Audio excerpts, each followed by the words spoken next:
আমন্ত্রণ জানাচ্ছি। আমি ডাক্তার আঞ্জুমানারা তামান্না। আজকে লাইভ ওয়েবিনার আয়োজনটিতে। আমাদের এই আয়োজনটি ডুপাস্টেন এবং লুপিন রিপোর্টের সৌজন্যে অনুষ্ঠিত হচ্ছে এবং আমাদের সায়েন্টিফিক পার্টনার হিসেবে আছে ইউনিমেড, ইউনিহেলথ ফার্মাসিউটিক্যালস। দর্শক সবাইকে আমন্ত্রণ জানাচ্ছি। আজ আমরা একটি বিশেষ অসুখ নিয়ে কথা বলবো, এন্ডোমেট্রিওসিস। তার আগে আমি একটু বলে নিতে চাই, এন্ডোমেট্রিওসিস একটি খুবই কমন অসুখ, যেটা দেখা গেছে বিশ্বে প্রায় প্রতি ১০ জন মহিলার মধ্যে একজন এই রোগটিতে ভুগছেন। যারা রিপ্রোডাক্টিভ এজে বা গর্ভধারণ বয়সের মধ্যে আছেন এবং আমাদের এই সাবকন্টিনেন্টালে বা ভারতবর্ষেও কিন্তু এই রোগীর সংখ্যা দিন, দিন বাড়ছে। আমাদের দেশেও রোগী বাড়ছে। কিন্তু রোগীরা আসলে এই এন্ডোমেট্রিওসিস নিয়ে খুব একটা সচেতন হচ্ছেন না। তাই দর্শক, আমাদের আজকের আয়োজনে আমরা কথা বলবো এন্ডোমেট্রিওসিস অ্যান্ড ইটস ম্যানেজমেন্ট এই বিষয়টি নিয়ে। এই সংক্রান্ত প্রশ্ন থাকলে আপনারা কিন্তু প্রশ্ন করতে পারেন দর্শক। আজ আমাদের সাথে এক্সপার্ট গেস্ট হিসেবে ৩ জন সংযুক্ত আছেন। আমি তাদের সাথে পরিচয় করিয়ে দিচ্ছি। আমাদের সাথে আছেন ডাক্তার রেহনুমা জাহান।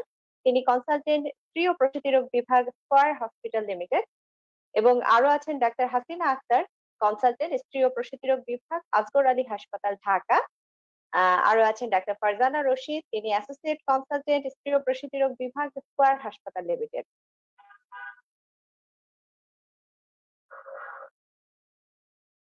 আমাদের সাথে আরো একজন গেস্ট আছেন। আমাদের সাথে আছেন মিস্টার আয়ুব আলী মোড়ল, তিনি DGM sales, Unimed, UniHealth pharmaceuticals. আমি সবাইকে একটু ইনভাইট করছি, সবাই আছেন কিনা।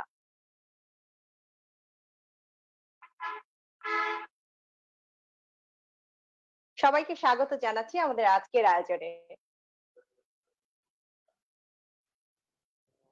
জি ধন্যবাদ। জি আছি আপনার সঙ্গে। জি জি, আয়োজনটি শুরু করছি আমি। আমি প্রথমেই আমাদের যে ম্যাডামরা আছেন তাদের অনুমতি ক্রমে শুরু করছি এবং প্রথমেই আমি চলে যাচ্ছি আমাদের ডাক্তার রেহনুমা জাহান ম্যাডামের কাছে। ম্যাডাম, আপনি যদি একটু একদম ইন্ট্রোডাকশন দেন এবং আমাদের সবার এই আয়োজনটি শুরু করার ক্ষেত্রে আপনার একটি ইন্ট্রোডাকশন বক্তব্য দেন এবং পারমিশন দেন এন্ডোমেট্রিওসিস নিয়ে। রেহনুমা জাহান ম্যাডাম, আপনাকে একটু আমি রিকোয়েস্ট করছি। ধন্যবাদ ডক্টর আঞ্জুমানারা। ধন্যবাদ রাজ টিভি এবং ইউনিমেড, ইউনিহেলথকে আমাকে ইনভাইট করার জন্য, আমাকে সুযোগ করে দেওয়ার জন্য, কিছু বলার জন্য। তো মেট্রোসিস হচ্ছে একটা গাইনোকোলজিক্যাল ডিজিজ, যেটা নাকি একটা বিনাইন কন্ডিশন। অনেকের জন্য এটা একটা আসলে দুঃসহ দুঃস্বপ্ন। ঠিক আছে? তো এটা হচ্ছে একটা বিনাইন ডিজিজ, যেটার বিনাইন মানে হচ্ছে এটা থেকে কখনো খারাপ কিছু হবে না, ম্যালিগন্যান্সি না, এখানে মানুষের মৃত্যু হবে না, কিন্তু কোমরবিডিটি অনেক বেশি, সাফারিংস অনেক বেশি। আর এটা হয় রিপ্রোডাক্টিভ এজে, মানে হচ্ছে বেশিরভাগই রিপ্রোডাক্টিভ এজে, যখন হরমোনাল ইনফ্লুয়েন্সে, যেহেতু এই ডিজিজটা প্রোগ্রেসিভ একটা ডিজিজ, সেজন্য এটার প্রিভিলেন্সটা সবচেয়ে বেশি থাকে 25 থেকে 35 বছরের মধ্যে। আর এই ডিজিজটার কন্ডিশনটা এরকম, এখানে হচ্ছে এন্ডোমেট্রিয়াল টিস্যু আমরা বলি, ইউটেরাসের যে লেয়ারটা থেকে সাধারণত ব্লিডিং হয়, মাসিক ব্লিডিং আমরা যেটাকে বলি। তো সেই ব্লিডিংটা যে লেয়ারটা থেকে হয়, এন্ডোমেট্রিয়াল টিস্যু, সেই টিস্যুগুলি কোনোভাবে ইউটেরাসের বাইরে, মানে একটোপিক সাইটে, ইউটেরাস যখন ইমপ্ল্যান্ট করে, সেটা ইউটেরাসের মাসেল হতে পারে, ইউটেরাসের বাইরে ওভারিতে হতে পারে, ফেলোপিয়ান টিউবে হতে পারে, আশেপাশে স্ট্রাকচার, ইন্টেস্টাইন, সামনে ব্লাডার, বিভিন্ন জায়গায় হতে পারে। তো তখনই আমরা এটাকে এন্ডোমেট্রিওসিস বলি। তো এটা কেন এটা নিয়ে এত আলোচনা এখন করতে হয়, এটা যেহেতু খুব প্রিভিলেন্স এখন বেশি, ইনসিডেন্সও বেড়ে যাচ্ছে, সেই কারণে। আর এটা থেকে মানুষের সাফারিংস, কোমরবিডিটি, বিভিন্ন রকমের সিমটম, বিভিন্ন প্রবলেম, যেমন নানান রকমের সিমটম হয়, পেইন, ফার্টিলিটি রিলেটেড ইস্যু, অনেক সমস্যায় ভোগে। সে কারণে আমাদেরকে এটা অ্যাওয়ার করার জন্য এইসব নিয়ে অনেক কথা বলতে হয়। আর এই টিস্যুগুলো যখন মাসিক ব্লিডিংটা হয়, তখন দেখা যায় বিভিন্ন জায়গায় যেখানে ইমপ্ল্যান্ট হয়েছে সেসব জায়গায় ব্লিডিং হয়ে থাকে। তো তখন দেখা যায় বিভিন্ন রকমের প্রবলেম হয়, পেইন হয়, কারো কারো অনেক বেশি ব্লিডিং হয়, বিভিন্ন রকমের সিমটম হয়। তো সেই কারণেই ইনফার্টিলিটি বিষয়টা এত গুরুত্বপূর্ণ। আর এই যে ডিজিজটা, এটাকে আমরা বলি এন্ডোমেট্রিওসিস। আর এই এন্ডোমেট্রিওসিস নিয়েই আজকে আমাদের এই আলোচনা। তো আমরা শুনবো আজকে সবার কথাই, আর দর্শকদেরও প্রশ্নের উত্তর দিব ইনশাআল্লাহ।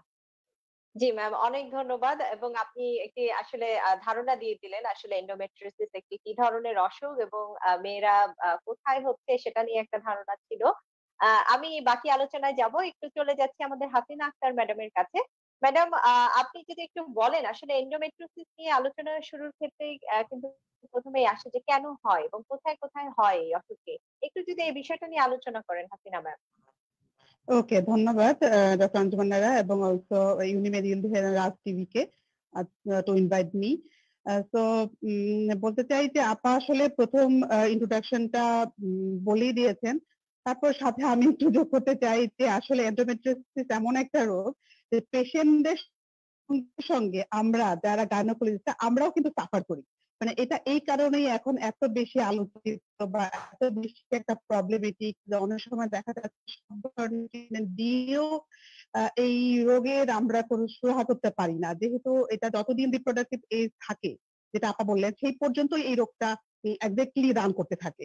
তো এটার এক্সাক্ট কজ তো আমরা জানি না, আননোন। তো ধারণা করা হয় যে কিছু জেনেটিক প্রিডিসপোজ থাকতে পারে, যেটা ফ্যামিলিতেও রান করে। দেখা যাচ্ছে যে ফ্যামিলিয়াল অন্য মেম্বারদের থাকলে মা বোন তারা দেখা যাচ্ছে যে পরবর্তী জেনারেশনে আসে। আর একটা হচ্ছে জানতে চাচ্ছিলেন যে কোথায় হয়।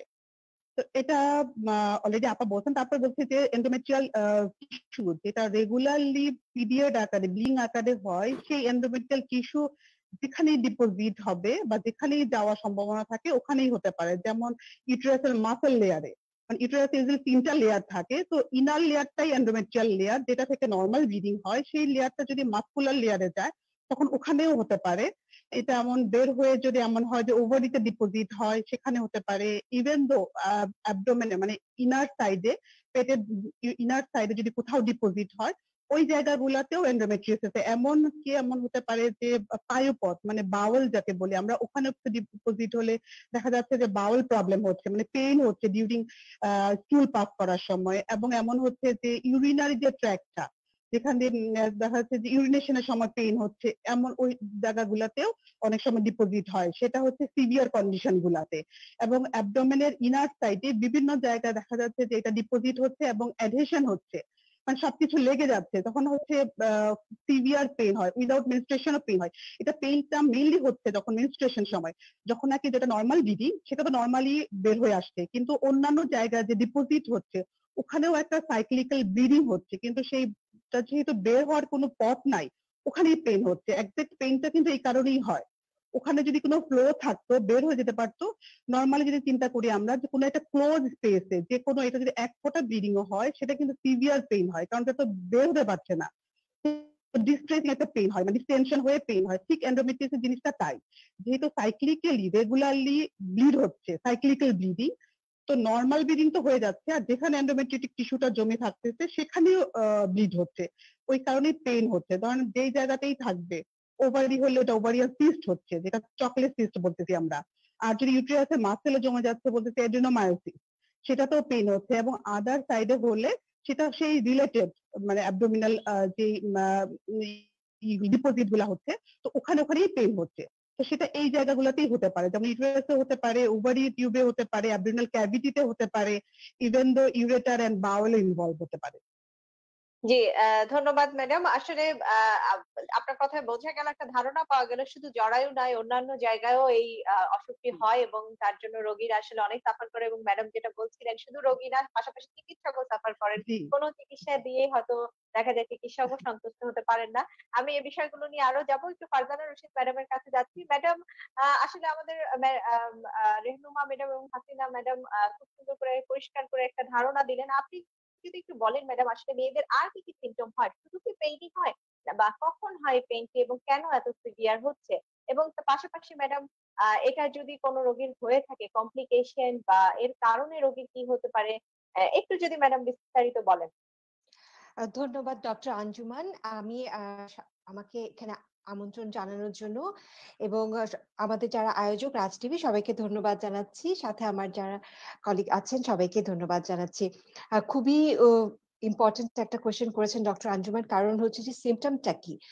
মেইনলি ডক্টর হাসিনা আপা যেটা বললেন যে pain is the complain patient আমাদের কাছে নিয়ে আসেন, যে 70% of the women suffering from endometriosis, ওনাদের এই মেইন কমপ্লেইনটাই থাকে পেইন। সেটা কি হতে পারে ডিউরিং মেনস্ট্রুয়েশন, মানে মাসিকের সময়ে উনি ব্যথাটা অনেক বেশি অনুভব করতে পারেন, সেটাকে আমরা ডিসমেনোরিয়া বলি। এই ডিসমেনোরিয়াটাও অনেকের এক একজনের এক এক প্যাটার্নে থাকে। কারোর পিরিয়ড শুরু হওয়ার আগে থেকে শুরু হয়ে ব্যথাটাতে সাফার করতে থাকেন, কেউ পিরিয়ড চলাকালীন পুরোটা সময়, এবং এমনও দেখা যায় যে কেউ পিরিয়ড পার হয়ে গেছে পুরোটা মাস জুড়েই তার এই মেনস্ট্রুয়েশন রিলেটেড একটা পেইন তার হতে পারে। তাছাড়া এই ব্যথা রিলেটেড যেটা ক্রনিক পেলভিক পেইন নিয়েও, যে সারাটা মাস সারাটা বছরই একটা তলপেটে একটা ব্যথা, অসহনীয় ব্যথা, এটা নিয়ে তিনি দেখা যাচ্ছে দিন পার করছে, এমনও হচ্ছে এন্ডোমেট্রিয়াসিস এর জন্য। আরেকটা থাকে ডিসপেরোনিয়া, মানে যখন হাজবেন্ড ওয়াইফ মেলামেশার সময় অসম্ভব একটা ব্যথা সময় বা তারপরে সময়টাতে বেশ একটা ব্যথা পেশেন্ট অনুভব করে।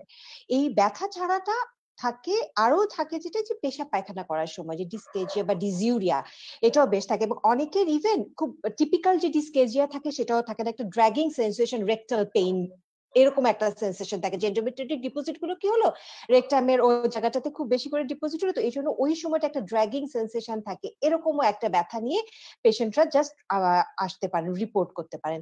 তো ব্যথাটা হচ্ছে দা কমপ্লেইন থাকে। তাছাড়া আরেকটা যেটা থাকে যে ইনফার্টিলিটি, কনসিভ করতে পেশেন্টের অসুবিধা হয়। দেখা যাচ্ছে যে মানে almost 30% of the infertility cases suffer from endometriosis. তো এটা একটা বিগ নাম্বার অফ পেশেন্ট যারা এটাতে কষ্ট পাচ্ছে। আর তাছাড়া আরো কিছু থাকে যেটা আদারওয়াইজ অন্যান্য সিমটম, যেগুলো আমরা কিছুটা পিআইডি বা আইবিএস এর সাথে রিলেট করতে পারি, যেমন ডায়রিয়া থাকতে পারে, কনস্টিপেশন থাকতে পারে, ফ্যাটিগ থাকে পেশেন্টের। এবং যেটা হয় কি, যে একটা ক্রনিক পেইন যখন একটা মানুষের থাকে তখন কি থাকে, সে ডিপ্রেশনে চলে যায়, একটা স্ট্রেস ইনডিউস তার একটা কষ্ট হয়। তো এন্ডোমেট্রিওসিস দেখা যায় যে এই এতগুলো একটা কম্পোজিট সমস্যার মধ্যে একজন পেশেন্টকে ফেলে দেয়। আর কমপ্লিকেশন বলতে যেটা হয় যে মেইন তো ইভেন এমনও হয় যে মেনোরেজিয়া হয়, পেশেন্টের ব্লিডিং ও হয় অনেক সময় অনেক বেশি, সেটা একটা সমস্যায় পেশেন্ট থাকে। ইনফার্টিলিটি অবশ্যই বলবো যে একটা সিকিউলি, যেটা কষ্টকর সিকিউলি পেশেন্ট সাফার করে। আর হচ্ছে যেগুলো আপা, যেটা হাসিন আপা বললেন না যে চকলেট সিস্ট হয়, তো সেক্ষেত্রে পেশেন্টের ওভারিতে সিস্ট হয়, সেক্ষেত্রে একটা পেলভিক ম্যাস হয়, তো সেটাও একটা সমস্যা। তো এগুলোতেই মূলত পেশেন্টরা কষ্ট পায় আর কি। জি, ম্যাম আসলে বোঝা গেল রোগীকে আসলে পেইন দিয়েও অনেক পেইন এর মাধ্যমে আসলে বেশি কষ্ট পায় এবং ব্যথার কমপ্লেইনটাই বেশি করে ম্যাডাম যেটা বললেন। একটু আমাদের রেহনুমা জাহান ম্যামের কাছে চলে যাচ্ছি আমি। ম্যাডাম, এতক্ষণ ধরে আসলে আমরা সাইন সিম্পটম এবং রোগী কাদের হয় সে বিষয়টি নিয়ে আলোচনা হলো। আপনি যদি একটু বলেন এখনকার মেয়েরা ম্যাডাম বেশি কেন কমপ্লেইন করছে বা ইদানিং কেন আসলে বেশি এই রোগটি হচ্ছে? এবং পাশাপাশি ম্যাম এটার চিকিৎসা যেটা বলছিল যে ইয়াংদের এক সময় হয়, আবার অনেকের একটু লেট স্টেজেও হয়। তার ক্ষেত্রে কি ধরনের চিকিৎসা পদ্ধতি আপনারা নিয়ে থাকেন? একটু যদি ম্যাডাম এই বিষয়টা নিয়ে আলোচনা করেন। আচ্ছা, কোশ্চেনটা আমি আবার একটু শুনতে চাচ্ছি। আমি বোধহয় একটু ইয়েতে জি, ছিলাম। আমি আবার বলছি ম্যাম, এন্ডোমেট্রিওসিস অসুখটির আসলে কাদের বেশি হচ্ছে বা এখনকার মেয়েদের মধ্যে এটার কেন এত বেশি দেখা যাচ্ছে? এটার কোনো কারণ আছে কিনা? লাইফস্টাইল বা অন্যান্য কিছুর সাথে সম্পৃক্ত কিনা? এবং দেখা যায় ম্যাম আরো একটি প্রশ্ন আমি এর সাথে রাখছি। অনেকের হয়তো ইয়াং স্টেজে নেই, একটু লেট স্টেজে বা বয়সে তখন এন্ডোমেট্রিওসিস দেখা যাচ্ছে। আবার কিছু কিছু মেয়ের ইয়াং সময় দেখা যাচ্ছে। তাদের ক্ষেত্রে আপনারা চিকিৎসা পদ্ধতি কিরকম সিদ্ধান্ত নেন? একটু যদি এই বিষয়টা নিয়ে আলোচনা করেন। আচ্ছা। আ ফারজানা বলেছে, হাসিনাও বলেছে, আ টিসের একটা খুব বড় একটা সিম্পটমই হচ্ছে পেইন, হ্যাঁ?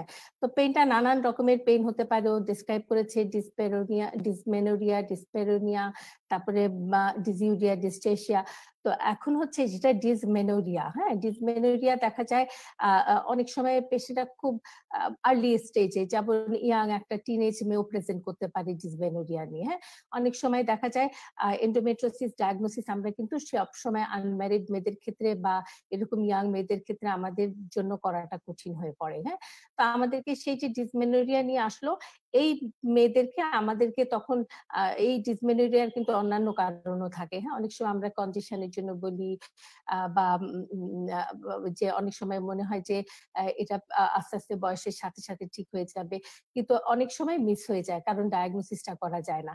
তো সেসব ক্ষেত্রে আমরা অনেক সময় তো শুধু ওদেরকে তো আর তখন আমরা ট্রিটমেন্ট দিতে পারি না, যেগুলো আমরা হরমোন থাকি ওদেরকে আমরা তখন NSAID বা ব্যথানাশক ওষুধগুলো দেই। কিন্তু ওদের ক্ষেত্রেও যেটা মনে রাখতে হবে ওদেরকে ফলো আপে রাখতে হবে, হ্যাঁ? কারণ ওদের ক্ষেত্রে আমাদের একটাই ডায়াগনস্টিক টুল আছে যেটা আমরা ইমেজিং করতে পারি, আলট্রাসোনোগ্রাফি বা MRI এসব করে দেখতে পারি। তো সেগুলো যতক্ষণ পর্যন্ত না একটা ওভারিয়ান সিস্ট তৈরি না হচ্ছে ততক্ষণ পর্যন্ত আমরা ডায়াগনোসিস কিন্তু ওদের ক্ষেত্রে করতে পারি না। তো সেক্ষেত্রে একটা ফলো আপে ওদেরকে রাখতে হয় যারা পেইনের কমপ্লেইন করে। রেগুলার তাদেরকে আমরা একটু ব্যথানাশক ওষুধ দিয়ে একটু ফলো আপে আসতে বলি। আর হচ্ছে আ যারা রিপ্রোডাক্টিভ এজে বা আমি যেটা বলেছি যে প্রিভ্যালেন্স টা সবচেয়ে বেশি হচ্ছে 25 থেকে 35 এর মধ্যে। ওই সময়টায় যারা আসে তাদের মধ্যে কমপ্লেইনটা তো এই পেইন রিলেটেড কমপ্লেইন থাকে, কারো ক্ষেত্রে ফার্টিলিটি রিলেটেড কমপ্লেইন থাকে, হ্যাঁ? তো তাদের ক্ষেত্রে আমাদেরকে দেখা যায় চিন্তা করতে হয় যে ট্রিটমেন্ট করার আগে যে আমরা উম উম আ কোন ইস্যুটাকে আসলে আমাদেরকে আগে দেখতে হবে। ডায়াগনোসিস এর জন্য সেটাও আমাদেরকে জরুরি। আবার ফার্টিলিটি রিলেটেড ইস্যুটাও আমাদের জরুরি, হ্যাঁ? তো এই যেটা আপনি বললেন যে কেন এখন বাড়ছে? একটা তো লাইফস্টাইল আছেই। এখন যেটা হচ্ছে আসলে এন্ডোমেট্রিওসিস কেন হয় সেই কারণটা কিন্তু এখনো কেউ জানে না, হ্যাঁ? কেন হচ্ছে এন্ডোমেট্রিওসিসটা। বিভিন্ন রকমের থিওরি আছে কিন্তু এখনো আসলে আননোন কেন হচ্ছে। তো ডে বাই ডে এটার প্রিভ্যালেন্স টা বাড়ছে। এখন মানুষও সচেতন হচ্ছে। আগে হয়তো সেরকম সচেতন ছিল না। পিরিয়ডের সময় ব্যথাটা অনেকেই ভুগতো কিন্তু সেরকম কোনো ডায়াগনোসিস ছিল না। বা ফার্টিলিটি কেন হচ্ছে সেটারও কোনো ডায়াগনোসিস ইনফার্টিলিটি কেন হচ্ছে সেটারও কোনো ডায়াগনোসিস ছিল না। এখন আস্তে, আস্তে যেহেতু আমাদের কাছে পেশেন্ট আসছে ডায়াগনস্টিক আ আমাদের বিভিন্ন টুলস গুলো আমাদের হাতে আছে আমরা ডায়াগনোসিস করতে পারছি। আর সে কারণে পেশেন্টও যারা রেগুলার ফলো আপে থাকছে তারা কিন্তু ট্রিটমেন্ট করে মোটামুটি ভালোও থাকছে। যেহেতু একটা রিকারেন্ট ডিজিজ বারে হয়। আমি যদি মেডিকেল ট্রিটমেন্টও করি বা সার্জিক্যাল ট্রিটমেন্টও করি, আমাকে কিন্তু লাইফ লং ফলো আপ এ রাখতে হবে তাকে। কারণ দেখা যাচ্ছে যেকোনো আ ট্রিটমেন্টের পরে হয়তো আমি মেডিকেল ট্রিটমেন্ট দিলাম, সিস্টটা চলে গেল। বাট ফলো আপ এ না থাকলে সেটা আবারও হতে পারে এবং দীর্ঘদিন ফলো আপ এ না থাকলে যেটা হয় সেটা একটা এক্সটেনসিভ ডিজিজ করে আবার আমাদের কাছে ফেরত আসে। তখন আবার দেখা যায় ট্রিটমেন্টটা একটু কঠিন হয়ে যায়। তো সেজন্য আমরা বলি যে যারা এরকম প্রবলেমে ভুগছেন তারা রেগুলার ফলো আপে থাকবেন আমাদের কাছে। আর যারা ট্রিটমেন্টে আছেন, ট্রিটমেন্ট কমপ্লিট হয়ে গেলেও কিন্তু ফলো আপটা বন্ধ করা যাবে না। রেগুলার ফলো আপে থাকতে হবে। জি ম্যাম, অনেক ধন্যবাদ। আসলে এই রোগটি সম্পর্কে সচেতনতা তৈরি করাই আমাদের এই প্রোগ্রামগুলোর আয়োজনগুলোর একমাত্র উদ্দেশ্য সবাইকে জানিয়ে দেওয়া এই রোগ সম্পর্কে। একটু এবার আমি চলে যাচ্ছি আবার আমাদের হাসিনা আক্তার ম্যামের কাছে। আমার আরো কিছু জানার আছে। ম্যাম, আপনি একটু যদি বলেন আসলে অনেকে জানতে চায় এন্ডোমেট্রিওসিস রোগ এটা কি কোনো টিউমার কিনা? আ কোন টিউমার হচ্ছে কিনা অথবা এর কোন অপারেটিভ কোন ট্রিটমেন্ট আছে কিনা বা অপারেশন লাগতে পারে কিনা রোগীর? হাসিনা আক্তার ম্যাম, একটু যদি বিষয়টা বলেন। জি। তো সাধারণ মানুষ মানে কোনো কিছুকেই কিন্তু টিউমার আকারে বুঝে। মানে আপনি যদি আলাদা করেন, ইন্ডিভিজুয়ালাইজ করেন যে ডাক্তার সোসাইটি বা মেডিকেল পারসন আর non medical person. Non medical পারসনদের কাছে কিন্তু সহজ একটা ওয়ার্ড হচ্ছে টিউমার। সেটা সিসি হোক বা সেটা কোনো ম্যাসই হোক সেটাকে কিন্তু সবাই বুঝতে চায় টিউমার। তো এটা একটা কমন নেম আর কি, কমন একটা নাম যে টিউমার। এখন টিউমার বলতে এখন সেটা হচ্ছে ইন্ডিভিজুয়াল, আমরা কিভাবে বুঝাবো পেশেন্টকে, এটাই হলো মেইন ইস্যু। একটা ধরেন যদি চকলেট সিস্ট আমি বললাম, এটা তো একটা সিস্ট হয়। এটা সিস্টটা মানে হচ্ছে ধরেন ওভারিতে বড় একটা সিস্ট হয় যেটার মধ্যে যে ম্যাটেরিয়ালটা থাকে সেটা হচ্ছে ব্লাড অল্টার্ড হয়ে হয়, চকলেট কালারের হয়, সেই কারণে সিস্ট। তো সিস্টটাকে আমরা যেমন পেশেন্টদেরকে বুঝাই যে এটা ধরেন ভিতরে পানি আছে বা লিকুইড আছে, এটা একটা টিউমার। মানে টিউমারটা ওইভাবে আসে। এটা কিন্তু এক্সাক্ট মানে টিউমার যদি বলেন কোন একটা ম্যাস যদি ওরকম তো কিছু না, হার্ড কিছু না, এটা হলো ওভারিতে। আর যদি অন্য জায়গায় হয় সেটা একটা ডিপোজিশন। এখন কথা হলো মেসেজটা আমি কিভাবে দিব বা আমি কিভাবে পেশেন্টটা কিভাবে বুঝবে। আবার যেটা হচ্ছে যদি মাসেল লেয়ারে হয়, যেটা বললাম ইউটেরাসে, সেটাকে আমরা বলতেছি অ্যাডেনোমায়োসিস। সেটা কিন্তু কোনো ম্যাথ না, এটা হচ্ছে জেনারেলাইজ, কোনো ফোকাল বা লোকাল কিছু কিন্তু কোনো ম্যাথ হয় না। সেই কারণে কিন্তু এজ এ লে পার্সন পেশেন্টরা বুঝতে চায় এটা একটা টিউমার। মানে চকলেট সিস্টটাও এক ধরনের ওয়ান কাইন্ড অফ টিউমার।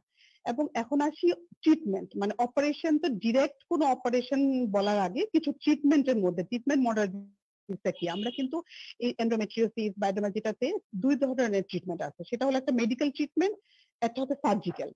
তো মেডিকেলের মধ্যে অলরেডি আপা রেহম আপা কিছু ট্রিটমেন্টের কথা বললেন, যেমন অনেক সময় যে আমরা কিন্তু ডায়াগনোসিসও করতে পারছি না, পেশেন্ট আসতেছে একটা আনম্যারিড মেয়ে একটা পেইন নিয়ে, তো আলট্রাসোনোগ্রাম নরমাল একটা অ্যাবডোমিনাল স্ক্যান আমরা করে দেখতেছি নরমাল আছে, কিন্তু তার যদি মাইনর কিছু এন্ডোমেট্রিওটিক চেঞ্জ থাকে সেটা বোঝা যায় না, তখন প্রথম ট্রিটমেন্টই হচ্ছে কিন্তু পেইন কিলার, যেহেতু বলতেছি যে এটা মেইন কমপ্লেইন হচ্ছে পেইন, ওর প্রথম ধাপ, বাকিগুলো তো পরে আসতেছে, ফিজিক্যাল রিলেশনের ব্যথা বা ইনফার্টিলিটি এগুলো কিন্তু লেটার অন, কিন্তু প্রথম আসতেছে ব্যথা নিয়ে। তো ব্যথার জন্য আমরা স্মল পেন কিলার দিয়ে দেখতেছি, এরপর যদি দেখা যাচ্ছে না এটা একটা মাইনর বা এটা তো গ্রেডিং আছে, কিছু এন্ডোমেট্রিওসিসের গ্রেড 1 গ্রেড 2 গ্রেড 3 গ্রেড 4 এভাবে করে আমরা গ্রেডিং করি। তো মাইল্ড যদি ভ্যারাইটি হয় তখন দেখা যাচ্ছে যে আমরা আদার কিছু হরমোনাল ট্রিটমেন্ট আছে সেগুলো আমরা দিতেছি, যেমন ওরাল কিছু পিল আছে বা কিছু প্রজেস্টেরন প্রিপারেশন আছে, কিছু ইনজেকশন আছে, তো সেগুলা আমরা দিয়ে অনেক সময় ট্রাই করি। অ্যাকচুয়ালি ট্রিটমেন্টটা কিন্তু এই ক্ষেত্রে টোটালি ইন্ডিভিজুয়ালাইজ, মানে কোনো একটা ট্রিটমেন্টে মিলানো যাবে না, কারণ এটা ফার্টিলিটি ইস্যুস আছে, যে যার ইনফার্টিলিটি আছে তার একরকম ট্রিটমেন্ট, যার ইনফার্টিলিটি নাই তার জন্য আমরা আলাদা করি। আরেকটা ব্যাপার হচ্ছে যদি চকলেট সিস্ট হয়, ধরেন বড় একটা সিস্ট হলো, সে 6 সেন্টিমিটার হচ্ছে 5 সেন্টিমিটার 6 সেন্টিমিটার, ও তার সাথে সিমটম আছে বা চকলেট সিস্ট হোক, এটা কিন্তু তখন আসতেছে সার্জারির কথা, ওই সময় কিন্তু সার্জারিটা নেসেসারি, যেমনটা সিস্টেকটমি। এখানে এই সাধারণত এই সিস্টের ক্ষেত্রে শুধুমাত্র পাংচার করে বা অ্যাসপিরেট করে আমরা সিস্টিক ফ্লুইড বের করে দিলাম, এই ধরনের ট্রিটমেন্ট করলে কোনো কাজে আসবে না।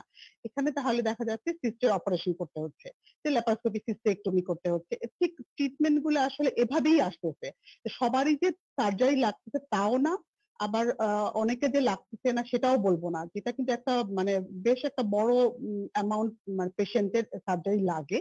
আবার কিছু দেখা যাচ্ছে না, মেডিসিনেই তারা ভালো থাকতেছে।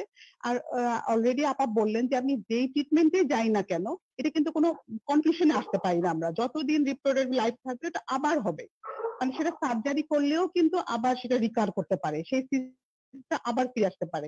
আর যদি নরমালি মেডিসিন দিয়ে আমরা ট্রাই করি সেটাও আবার আসতে পারে। সেই কারণে এই যে লাইফ লং, আপা যেটা বারবারই বলে যে এই পেশেন্টদেরকে লাইফ লং এ একটা ফলো আপ লাগে, এবং মাঝে মাঝেই তাদেরকে দেখা যাচ্ছে বিভিন্ন মডালিটিজের ট্রিটমেন্ট দিয়ে আমরা ট্রাই করতেছি যে তাকে, তার পাশে কিন্তু এটা আরেকটা ইম্প্যাক্ট হয়, সেটা হলো সাইকোলজিক্যাল। এই ধরনের পেশেন্টরা খুব সাইকোলজিক্যাল, যেটা ফাজিল আপা বললেন যে ডিপ্রেশনে ভুগে, তাদের কিন্তু অনেক সময় দেখা যায় এন্টি ডিপ্রেসেন্টও খুব লাগে। এভাবে করেই আসলে ম্যানেজ করতে হচ্ছে আর কি পেশেন্টদেরকে। জি ম্যাম, চিকিৎসাটা আসলে যা আমরা বুঝলাম এটা ইন্ডিভিজুয়ালাইজ এবং একেক রোগীর ক্ষেত্রে হয়তো জি চিকিৎসক তাকে দেখে এক একটা সিদ্ধান্ত নিয়ে থাকেন তার হিস্ট্রি অনুযায়ী। জি আমি এই বিষয়গুলো আরো আসবো, একটু ফারজানা রশিদ ম্যাডামের কাছে যাচ্ছি। ম্যাডাম, চিকিৎসা পদ্ধতি সম্পর্কে একটা ধারণা পাওয়া গেল। আমাদের এই আয়োজনটি আসলে অনেক মেডিকেল স্টুডেন্টও দেখে, আমাদের আয়োজনটি কিন্তু মেডিকেল স্টুডেন্টের জন্য। একটু যদি ম্যাম আপনি এটার প্যাথোফিজিওলজি নিয়ে বলেন, অনেকেই প্রশ্ন করেন এই এন্ডোমেট্রিওসিসটা অন্য জায়গায় কেন হয়, অন্য জায়গায় কেন হচ্ছে এবং ওখানে কেন ব্লিডিং হচ্ছে মাসিকের সময়, এই কারণটা যদি একটু বুঝিয়ে বলেন ম্যাডাম, কিভাবে যাচ্ছে অন্য জায়গায়?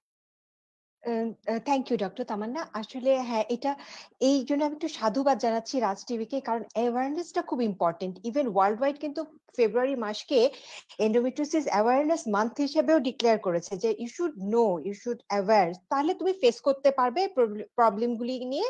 এবং ওই যে যেটা বললেন না, যে কেন এখন এত প্রিভিলেন্স বেড়েছে, যে কেন ডক্টরের কাছে আসছে, আসলে মানুষ তো প্রবলেমটা এখন জানছে, অ্যাওয়ার হচ্ছে, সেই জন্যই আছে। তো এখন হচ্ছে যে এন্ডোমেট্রিওসিস কেন হচ্ছে, এটা মেডিকেল স্টুডেন্টদের জন্য যদি একটু বলা হয়, আসলে রেণু আপা যেটা বললেন যে এন্ডোমেট্রিওসিস এর কারণের কোনো স্পেসিফিক কজ পিন পয়েন্ট কিন্তু করা যায় না।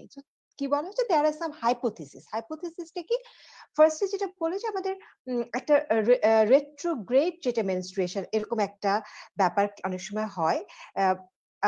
এন্ডোমেট্রিওসিস ব্যাপারটা কি,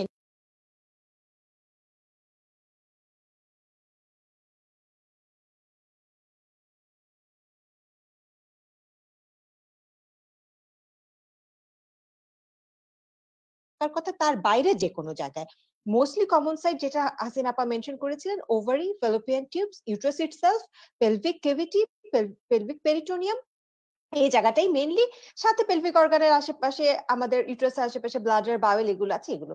তো যখন একটা হাইপোথিসিস আছে কি যে গ্রেড মেনস্ট্রুয়েশন, এক্ষেত্রে যেটা হয় যে অরিফিস দিয়ে আমাদের সার্ভাইকাল ক্যানেল দিয়ে ইন্ট্রোইটাস দিয়ে যখন ব্লাড বের হয়ে যাবে, সেটা না কি যদি উল্টো দিকে যে পেরিটোনিয়াল ক্যাভিটিতে গিয়ে এন্ডোমেট্রিয়ামটা শেডিং এর সময় ওই জায়গাগুলোতে বসে যায়, তখন দেখা যায় যে ওই জায়গাগুলোতে তাদের আবার রিগ্রোথ হয়। রিগ্রোথ হয়ে ওখানে ওরা থাকতে লাগে এবং পরবর্তীতে আবার ফার্দার প্রতি মাসের ইস্ট্রোজেনের ইফেক্টে দেখা যাচ্ছে যে ওগুলো প্রতি মাসে মাসেই আবার গ্রোথ হচ্ছে এবং ফাংশনাল যে কাজগুলো তারা সেটা বজায় রাখছে। তার জন্য কি হয় যে ইউটেরাসের জায়গাটা তো খোলা, ওই জায়গাটাতে ব্লিডিংটা বেরিয়ে যেতে পারবে, কিন্তু যে অন্যান্য যে জায়গাগুলো, সেটা ওভারি হোক, পেরিটোনিয়াল ক্যাভিটি হোক, ফ্যালোপিয়ান টিউব হোক, ক্লোজ জায়গাতে প্রতি মাসেই এন্ডোমেট্রিয়ামটা গ্রো করছে, ভাঙছে এবং ছোট পরিমাণ হলেও সেখানে ব্লিড করছে।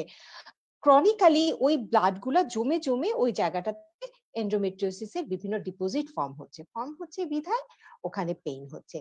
এইটাকে অনেক একটা মেইন ইম্পর্টেন্ট হাইপোথিসিস বলে। আরো কিছু যেটা হচ্ছে যে কিছু ইমিউনোলজিক্যাল রিঅ্যাকশনের জন্য হতে পারে, কিছু জেনেটিক প্রিডিসপোজিং ফ্যাক্টর থাকে, সেই মেয়েদের এটা বেশি হয়। তারপর কিছু ব্লকেজ থাকে লিম্ফ্যাটিক্স ড্রেনেজে বা ভেনাস ড্রেনেজে, দেখা যায় যে সেই সব জায়গায় কারোর যদি কোনো সমস্যা থাকে, তো তখনও দেখা যায় যে তারা এন্ডোমেট্রিওসিসে বেশি ভুগছে। তো এটা গেল একটা মোরাললেস প্যাথোফিজিওলজি। জি ম্যাডাম, অনেক ধন্যবাদ। আশা করি যে মেডিকেল স্টুডেন্টরা আমাদের এই আয়োজনটি দেখছেন, ইভেন অনেক ডাক্তাররাও দেখছেন, তাদের জানার ক্ষেত্রে এটা অনেক কাজে আসবে ম্যাডামের বক্তব্যটা। একটু আমি আবার আমাদের শ্রদ্ধেয় রেহনুমা জাহান ম্যামের কাছে চলে যাচ্ছি। ম্যাম, আপনি একবার বললেন যে এন্ডোমেট্রিওসিস এর কারণে ইনফার্টিলিটি হয়, ইনফার্টিলিটি একটা কমপ্লিকেশন। সেক্ষেত্রে একটু যদি বলেন ম্যাম, যারা ইনফার্টিলিটিতে ভুগছেন, আপনারা হাসিনা ম্যামও বললেন যে এন্ডোমেট্রিওসিস এ ভুগলে হরমোনাল বিভিন্ন ওষুধ দেয়া হয়, সেক্ষেত্রে অনেকটা মাসিকও হয়তো বন্ধ থাকে এবং সেটাও একটা চিকিৎসার পর্ব। আপনারা এর আগেও বলেছেন যে মাসিকও বন্ধ রাখা হয় অনেককে। তাহলে যারা ইনফার্টিলিটিতে ভুগছেন তাদের চিকিৎসা পদ্ধতিটা কি হয় এবং তাদের ক্ষেত্রে আপনারা কি কি অ্যাডভাইস দিয়ে থাকেন ম্যাম?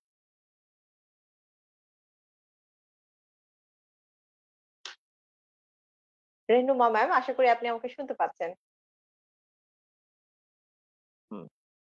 ডক্টর আঞ্জুমানারা, প্রশ্নের উত্তর দেওয়ার আগে আমি একটা কোশ্চেন এখানে দেখতে পাচ্ছি। মিস্টার রাশিদুল ইসলাম উনি লিখেছেন যে অ্যাডেনোমায়োসিসের ট্রিটমেন্টটা কি, আর অ্যাডেনোমায়োসিসে কি বেবি হতে পারে কিনা, প্রেগন্যান্সি হতে পারে কিনা। তা আমার মনে হয় এই অ্যান্সারটা চলে আসবে, এর মধ্যেই চলে আসবে। তো প্রথমে আমরা যদি বলি যে ইনফার্টিলিটি আর এন্ডোমেট্রিওসিস, এগুলোর কিভাবে আমরা ম্যানেজ করি। তো এইগুলো ম্যানেজ করি আমরা যে কিছু ফ্যাক্টরের উপর ডিপেন্ড করে। ফ্যাক্টর গুলো হচ্ছে যে কতদিনের ফার্টিলিটি, তারপরে সেই ডিজিজের এক্সটেন্টটা কত, কোন স্টেজের ডিজিজ, তারপরে হচ্ছে আর হচ্ছে এরকম কিছু ইস্যুর উপর ডিপেন্ড করে। আর সেটা হচ্ছে সাইটটা, লোকেশনটা কোথায়। তো যদি দেখা যায় যে ফার্টিলিটির ডিউরেশনটা খুব কম, আর স্টেজিংটাও আমরা যদি দেখি যে খুব আমরা কতগুলা স্টেজিং করি, তো স্টেজ 1, 2, 3, 4 এরকম কিছু, মানে মিনিমাল মাইল্ড এরকম যদি থাকে, তো আরো কিছু আমরা দেখি যে ওভারিয়ান রিজার্ভ কেমন আছে। যদি এগুলো সব ঠিকঠাক থাকে, তো এন্ডোমেট্রিওসিসের একটা ট্রিটমেন্টই হচ্ছে পিরিয়ডটাকে বন্ধ করে রাখা। তো পিরিয়ডটা বন্ধ করে রাখার একটা উপায় হচ্ছে প্রেগন্যান্সি। 9 মাস পিরিয়ড বন্ধ থাকলেও অনেক সময় এন্ডোমেট্রিওসিস কারেকশন হয়ে যায়। তো সেটা যাদের না হবে তাদের ক্ষেত্রেই আমাদেরকে ট্রিটমেন্টটা করতে হয় তখন। তো আমরা করি কি, যখন যেহেতু এন্ডোমেট্রিওসিস একটা প্রোগ্রেসিভ ডিজিজ, মানে এটা বাড়তেই থাকবে। তো সেক্ষেত্রে আমরা করি কি যে প্রেগন্যান্সিটাকে একটু ত্বরান্বিত করার চেষ্টা করি। প্রেগন্যান্সিটাকে আমরা কিভাবে ত্বরান্বিত করি? কিছু ওভুলেশন ইন্ডিউসিং ড্রাগ দিয়ে দেই। ওভুলেশন ইন্ডিউসিং ড্রাগ দিয়ে তার প্রেগন্যান্সিটা করার চেষ্টা করি। যদি তার ওভারিয়ান রিজার্ভ ভালো থাকে, হাসব্যান্ড সিমেন অ্যানালাইসিস ভালো থাকে, আর হচ্ছে এন্ডোমেট্রিওসিসের স্টেজিংটাও কম থাকে, মিনিমাল আর মাইল্ড এর মধ্যে থাকে যদি। আর যদি দেখা যায় এন্ডোমেট্রিওসিসের এটা বেশি মডারেট বা সিভিয়ার পেশেন্ট অনেকদিন ধরে ইনফার্টিলিটিতে ভুগছেন, তখন আমাদেরকে আগে ইনফার্টিলিটি কিছুটা কারেকশন করে নিতে হয়। এটা কিভাবে কারেকশন? যেমন তখন আমাদেরকে একটু এক্সটেন্সিভ ওয়েতে, অ্যাগ্রেসিভ ওয়েতে ট্রিটমেন্ট করতে হয়। যদি দেখা যায় যে সাথে একটা এন্ডোমেট্রিওটিক সিস্ট আছে, আমাদেরকে তখন এন্ডোমেট্রিওটিক সিস্টটা রিমুভ করতে হয়। সাথে টিউব কেমন আছে, টিউবাল ফ্যাক্টরটা দেখার জন্য আমরা তখন একটা ল্যাপারোস্কোপি আগে অ্যাডভাইস করে দেই। ল্যাপারোস্কোপি করে যদি দেখা যায় যে টিউব ভালো আছে, আমরা সিস্টেকটমি করলাম, তার হয়তো ওভারিয়ান রিজার্ভও ভালো আছে, তখন সেক্ষেত্রে আমরা হয়তো আবার ওভুলেশন ইনডিউসিং ড্রাগ বা ছোটখাটো প্রসেস যেটা আছে আমাদের IUI সেটা করে আমরা চেষ্টা করতে পারি। কিন্তু যদি দেখা যায় যে ওভারিয়ান রিজার্ভও কমে গেছে, টিউবের কন্ডিশনও ভালো নাই, তখন আমাদেরকে সরাসরি IVF বা টেস্ট টিউব প্রসেসে চলে যেতে হয়। আর অ্যাডেনোমায়োসিস যেটা মিস্টার রাশিদুল হাসান জানতে চাচ্ছিলেন, অ্যাডেনোমায়োসিস হচ্ছে আমরা অনেকবারই শুনেছি, ডক্টর ফারজানা, ডক্টর হাসিনা দুজনই বলেছেন, যখন টিস্যুটা মায়োমেট্রিয়ামের মধ্যে ডিপোজিট হবে, তখন দেখা যাবে ইউট্রাসটা বড় হয়ে যাবে, সারফেস এরিয়া বড় হয়ে যাবে, যার কারণে অ্যাডেনোমায়োসিস ইউট্রাসটা বড় হয়ে পিরিয়ডের সময় ব্লিডিংও হবে বেশি, ব্যথাও হবে বেশি। তো অ্যাডেনোমায়োসিস যদি সাথে প্রেগন্যান্সি রিলেটেড প্রবলেম থাকে, ট্রিটমেন্ট গুলো এরকমই, আমরা ফার্টিলিটি রিলেটেড ট্রিটমেন্ট গুলো যখন যেভাবে দরকার সেভাবে করে যাই। আর উনি আরেকটা জানতে চেয়েছেন যে অ্যাডেনোমায়োসিস এর মানে যেটা উনি বললেন যে আলটিমেট মানে ফাইনাল ট্রিটমেন্টটা কি? তো অ্যাডেনোমায়োসিস এর আসলে ট্রিটমেন্টটা ডিপেন্ড করবে সিম্পটমের উপরে আর এজের উপরে। সিম্পটমটা যদি হয় যে মেনোরেজিয়া, ডিসমেনোরিয়া মানে ব্লিডিং হচ্ছে বেশি, ব্যথা বেশি হচ্ছে কিন্তু আর্লি স্টেজ, তখন আমরা ট্রাই করব যে ব্যথার ওষুধ দিয়ে ব্যথাটা বন্ধ করে রাখতে। আর যেহেতু এটা হরমোনে খুব ভালো কাজ করে না, অনেক সময় আমরা একটু হরমোন দিয়ে একটু সাইক্লিক্যাল হরমোন দিয়ে ট্রাই করি যে ব্লিডিংটাকে একটু কমিয়ে রাখতে। তো যদি দেখা যায় আর্লি স্টেজে খুব ভালো হচ্ছে না, তখন আমরা হরমোন ডিপেন্ড রিলেটেড কিছু ডিভাইস থাকে, মিরেনা বা ইলয়রা, সেগুলো আমরা ইন্ট্রোডিউস করতে পারি, ইনসার্ট করতে পারি ইউট্রাসে। আর এটা যদি হয় যে অনেক বেশি মেনোরেজিয়া করছে, ওনার 40 উপরে এজ চলে গেছে, যেটা নাকি ওনার অ্যানিমিয়া করে পার্সোনাল লাইফ হ্যাম্পার করতে পারে, তখন আমাদের হয়তোবা ওনাকে আমরা সাজেশন করতে পারি হিস্টেরেক্টমি করার জন্য। আবার যদি দেখা যায় যে মেনোপজের কাছাকাছি চলে এসেছে, তখন আমরা হয়তো অনেক সময় কিছু টাইমের জন্য পিরিয়ডটাকে বন্ধ করে রাখতে পারি, মেনোপজের জন্য ওয়েট করতে পারি। সেই সময় আমাদের খুব একটা ভালো আমাদের হাতে আছে GnRH অ্যানালগ আমরা ইউজ করি, জাস্ট হচ্ছে একটু ওয়েট করি মেনোপজের জন্য। ওয়েট মেনোপজ হয়ে গেলে তখন আর এসব অ্যাডেনোমায়োসিসে আসলে কোনো অসুবিধা করে না। জি ম্যাম, অনেক ধন্যবাদ। আসলে ইনফার্টিলিটি নিয়ে অনেক প্রশ্ন মানুষদের মনে জাগে, বিশেষ করে এই যে যারা এন্ডোমেট্রিওসিস এ ভুগছেন। আপনি একদম সুন্দর পরিষ্কার করে সবার উদ্দেশ্যে বললেন ইনফার্টিলিটি রোগীদের আপনারা কিভাবে ম্যানেজ করে থাকেন।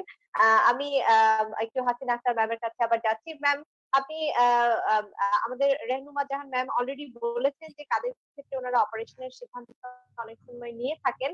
এই প্রশ্নটি নিয়ে আমি একটু আবার হাসিনা ম্যামের কাছেও যাচ্ছি। ম্যাম, অনেক মেয়ে বলেন যে আমার জরায়ু কেটে ফেললে এই ব্যথা থেকে আমি পরিত্রাণ পাবো কিনা, জরায়ুর অপারেশন করে ফেললে আমি পরিত্রাণ পাবো কিনা ব্যথার জন্য। আসলে কি জরায়ুর অপারেশন করে এন্ডোমেট্রিওসিস থেকে রক্ষা পাওয়া যায় কিনা, এবং কাদের ক্ষেত্রে আপনারা এই জরায়ু অপারেশনের সিদ্ধান্তগুলো দিয়ে থাকেন? হ্যাঁ, এটা একটা খুব ভালো কোয়েশ্চেন। আসলে এটা একটা মানে বড় বিগ কোয়েশ্চেন যে জরায়ু ফেলে দিলেই আমার ব্যথা চলে যাবে কিনা। অ্যাকচুয়ালি এই জিনিসটা কিন্তু আবার আমরা বলছি বারবারই, যেটা সাইক্লিক্যাল মানে হরমোন রিলেটেড। জরায়ু থেকে কিন্তু কোনো রকমের হরমোন আসে না, হরমোন আসতেছে ওভারি থেকে। ঠিক আছে, ওভারি থেকে হরমোনটা এসে যেখানে এন্ডোমেট্রিয়াল ডিপোজিট আছে সেই জায়গাতে কাজ করছে। সাপোজ ধরেন আপনি এখন বললেন যে অ্যাডেনোমায়োসিস, হ্যাঁ, ওনার যদি শুধু প্রবলেম হয় অ্যাডেনোমায়োসিস, সেক্ষেত্রে হয়তো অ্যাডেনোমায়োসিস জরায়ুতে আছে, জরায়ুটা ফেলে দেওয়া হলো, তার সাইক্লিক্যাল যে ব্যথাটা আবার বেশি ব্লিডিংটা কমে গেল। কিন্তু সেটা বোঝার আগে অবশ্যই জরায়ু ফেলার আগে আমরা হরমোনটা সাপ্রেস করে দেখতে পারি যে 3 মাস বা 6 মাস যে উনি আসলেই ভালো ফিল করে কিনা, ওরকম যে ওখানে জরায়ু। কিন্তু মেইন উদ্দেশ্য হলো যদি ফেলতেই হয় তাহলে ফেলতে হবে ওভারি, যেখান থেকে হরমোন আসতেছে। হরমোন যদি মানে ফেলা না হয় তাহলে তো ব্যথাটা কমে যাচ্ছে না। এখন আছে চকলেট সিস্ট হলো, অথবা যেটা ইন্টেস্টাইনাল কোথাও যদি কোনো ডিপোজিশন থাকলো, যেখানেই জরায়ু ফেলে দিলে হয়তো ব্লিডিং মাসে মাসে হবে না, কিন্তু সাইক্লিক্যাল প্যাটার্ন কিন্তু বডিতে থেকে যাচ্ছে এবং তার যে সমস্যাগুলা বেশিরভাগ গুলাই থেকে যাবে। তো সেই কারণে আসলে শুধুমাত্র জরায়ু ফেলাটাই যে ট্রিটমেন্ট তা কিন্তু না। যদি ফেলতেই হয় আলটিমেটলি ওভারি সহ ফেলে দিতে হয়, অথবা শুধু ওভারি ফেলে দেওয়াটা হচ্ছে এটা মানে মেইন কিওর, সেই কারণেই আসলে এটা খুব চ্যালেঞ্জিং যে এটা আসলে একটা বয়সের আগেই ওভারি ফেলে দিলে সে আর্লি মেনোপজে চলে যাচ্ছে, তো তার তো আদার সিমটম গুলো আসছে, এই হচ্ছে মেইন আর কি। যে এটা কিন্তু এক কথা বলা যাবে না যে জরায়ু ফেলে দিলেই তারা ভালো হয়ে যাচ্ছে বা ভালো হয়ে যাবে, এরকম কিন্তু জি। আসলে এক কথায় বলা যাচ্ছে না। জি, তাহলে যেই মায়েদের অনেক প্রশ্ন থাকে জরায়ু অপারেশনের ক্ষেত্রে ম্যাডামের উত্তর থেকে তারা আসলে তাদের মনের উত্তরটি পেয়ে যাবেন আশা করি। আমরা আসলে আয়োজনে একদম শেষে চলে এসেছি। সবগুলো বিষয় নিয়ে মোটামুটি আলোচনা হলো। ফারজানা রশিদ ম্যাডাম, আপনার কাছে একটু যাচ্ছি। অনেকের প্রশ্ন থাকে, আমার কাছে একটা প্রশ্ন আসছে যে এন্ডোমেট্রিওসিস কখনো ক্যান্সার হয় কিনা? ক্যান্সারের একটা বিষয় চলে আসে। অনেকেই প্রশ্ন করেন যে এটা কি ক্যান্সার হতে পারে কিনা? এবং যদি বিষয়টা নিয়ে বলেন ফারজানা ম্যাম। একটু শর্ট করেই বলছি যে আসলে ভোগান্তি বা কষ্ট অনেক বেশি থাকে তো। আবার দেখা যায় যে ওই যে CA-125 অনেক সময় আমরা করি, সেটাও যেহেতু রেইজড আসে, অনেক সময় ম্যালিগন্যান্সি ক্ষেত্রেও বেশি আসে। সেইজন্য এই কনফিউশনটা অ্যারাইজ হয় যে এটার থেকে হয়তোবা লং স্ট্যান্ডিং থাকলে এটা ক্যান্সারের দিকে টার্ন করতে পারে। বাট অ্যাকচুয়ালি এটা করে না। এন্ডোমেট্রিয়াটিক সিস্ট, যেটা চক্রার সিস্ট, অনেক সময় ইনফেক্টেড হতে পারে, হয়ে অ্যাবসেস ফর্মেশন হতে পারে। সেগুলো অনেক অন্যরকম কষ্ট বা কোমরবিডিটি আনতে পারে, but it can not turn into malignancy. জি, তাহলে রোগীরা যে ভয়টা পেয়ে থাকেন ম্যালিগন্যান্সি বা ক্যান্সারের, সে বিষয়টাও ম্যাম বললেন আসলে এটা ম্যালিগন্যান্সিতে কনভার্ট হয় না, কিন্তু অন্যান্য কমপ্লিকেশন হতে পারে। সঠিক সময়ে চিকিৎসা না নিলে হয়তো অন্যান্য কমপ্লিকেশন হতে পারে। আমরা আয়োজনের একদমই শেষে রেহনুমা জাহান ম্যামের কাছে আবার চলে যাচ্ছি। ম্যাম, একদম এন্ডিং এ আপনি একটু সচেতনতামূলক কোনো বক্তব্য যদি সবার উদ্দেশ্যে দিতে চান, আপনার একদম এন্ডিং বক্তব্যটা চাচ্ছিলাম। ধন্যবাদ।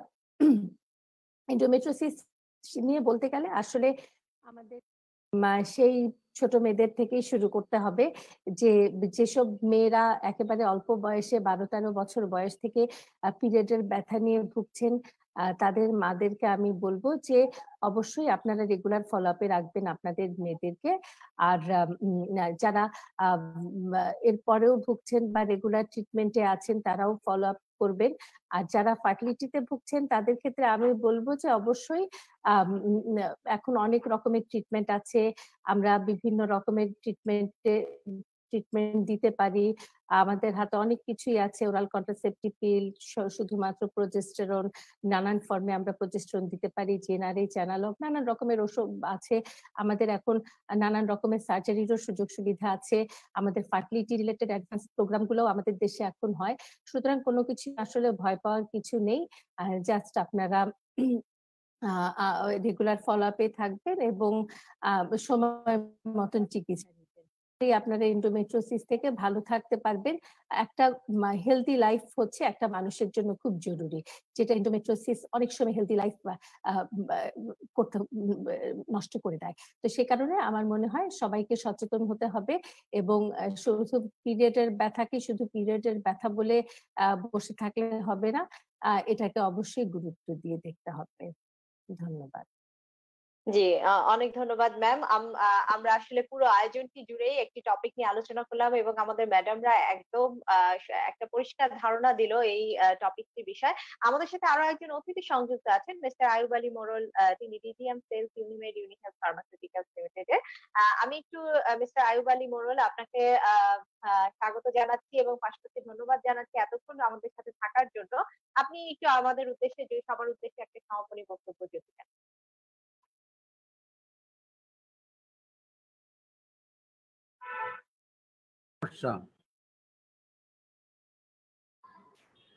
সাউন্ডের সমস্যা, কাইন্ডলি যদি আরেকবার বলতেন। জি, আমি আপনাকে পরিচয় করিয়ে দিচ্ছি, মিস্টার আয়ুব আলী মোড়ল। আপনি DGM sales Unimed UniHealth pharmaceuticals. আমাদের সাথে এতক্ষণ সময় ধরে আপনি সংযুক্ত ছিলেন এবং আলোচনাটা শুনেছেন, এর জন্য অনেক ধন্যবাদ জানাচ্ছি। আপনি সবার উদ্দেশ্যে যদি আপনার পক্ষ থেকে একটু সমাপনী বক্তব্য দিয়ে।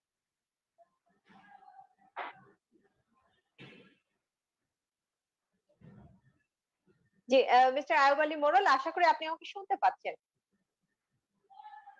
আসলে সাউন্ডের একটু সমস্যা হচ্ছে, কিন্তু মানে যারা শুনছে আমিও ক্লিয়ার না। আসলে আপনাদের কিছু কথা শোনা যাচ্ছে, কিছু বোঝা যাচ্ছে না।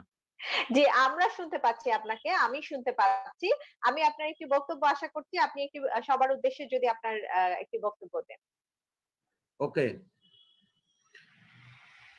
Honorable guest speakers, Dr. Renuma Jan, Consultant Option Gynae, Department of Square Hospital. Dr. Hasina Akhtar ma'am, Consultant Department of Option Gynae, Asghar Ali Hospital. And Dr. Farjana Rashid, Associate Consultant, Department of Option Gynae, Square Hospital. And our moderator. Good night and Assalamu alaikum. Welcome to all guest speakers for giving us your valuable time for organizing such a webinar session, that is endometriosis and its management. So on behalf of Unimed UniHealth Pharmaceutical Limited, I would like to congratulate all our guest speakers and the doctors who are watching this program. And a special thanks to our 3 experts, especially they are working on IVF management, which is a critical issue in our country, as because child wish is a God-gifted issue, but due to hormonal disorder or any physical problem, some couple are failing to achieve their dream, that is for a new baby, due to endometriosis, which is a very crucial and vital problem, and most of the female patients are recently suffering like that endometriosis. And hopefully from the today's discussion from Renuma Jan madam and Hasina Akhtar madam and Farjana Rashid madam, whatever it is the etiology, treatment, approach, management already been discussed by our 3 experts who are working on this discipline. So hopefully the junior doctor who are watching this program, it will be more beneficial for this group of doctors for treating their patient, especially who are sufferer as a endometriosis. And the colleagues and friends who are watching this program, thank you everybody. And as you know, Unimed UniHealth is a diversified pharmaceutical company. Side by side, as a pharmaceutical company, we are always trying to give you the parents product, receive renowned product, which is not available in our country. Similarly, dydrogesterone, that is Dupostan, it's a research product from Abbott USA, and leuprolide acetate, that is Leuprine, 3.75 mg, which is indicated for the management of endometriosis and uterine fibroids, which is 1 monthly dosing, and it is recent technology is PDS formulation. Its use is subcutaneous. So I believe from this discussion, all doctors who are watching this program, they will be benefited, and the patient who are sufferer recently in endometriosis, they will communicate with this IVF specialist. And lastly, thank Raj TV, thanks our moderator Anjumanara, Dr. Anjumanara, and all 3 experts of today's speaker. And thank you again on behalf of Unimed UniHealth for giving us the time, and thank you very much, and Assalamu alaikum. জি, অনেক ধন্যবাদ mister Ayub Ali মোড়ল আপনাকে আপনার বক্তব্যের জন্য। আমরা আসলে আমাদের আজকের ওয়েবিনারের একদমই শেষে চলে এসেছি এবং আশা করি যেটা আপনি আয়ুব আলী ভাই আপনিও বলছিলেন যে এই আয়োজনটা যারা দেখছেন মেডিকেল স্টুডেন্ট এবং ডক্টর তারা সবাই অনেক উপকৃত হবেন। আমাদের কনসালটেন্ট বা বিশেষজ্ঞ ম্যামরা যে বিষয়গুলো নিয়ে আলোচনা করলেন, এন্ডোমেট্রিওসিসের সবকিছু নিয়ে যারা শুনছিলেন অনেক উপকৃত হবেন। আজকের